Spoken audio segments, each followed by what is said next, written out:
India America இடையே இணைப்பு புள்ளியாக செயல்படுவதில் கூகுள் பெருமை அடைகிறது என்று கூகுள் சிஇஓ சுந்தர் பிச்சை தெரிவித்துள்ளார்.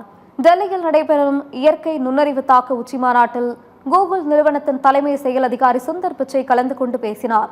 அப்போது அவர், நாம் அதீத முன்னேற்றம் மற்றும் புதிய கண்டுபிடிப்புகளுக்கான சகாப்தத்தின் உச்சத்தில் இருக்கிறோம், ஆனால் சிறந்த விளைவுகளுக்கான உத்தரவாதம் இன்னும் அளிக்கப்படவில்லை என்று தெரிவித்தார்.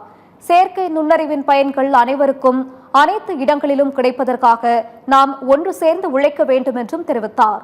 இதில் இந்தியா அமெரிக்கா கூட்டாண்மைக்கு முக்கிய பங்கு உள்ளது.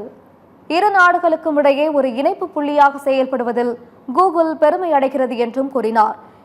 செயற்கை நுண்ணறிவு துறையில் இந்தியாவின் பயணம் அசாதாரணமாக இருக்கும் என்று நான் நம்புகிறேன். மேலும் இந்த பயணத்தில் தயாரிப்பு அளவிடுதல் மற்றும் உள்கட்டமைப்பு உள்ளிட்ட அம்சங்களுடன் இந்தியாவிற்கு எங்கள் முழு ஆதரவை வழங்குகிறோம் என்றும் தெரிவித்தார்.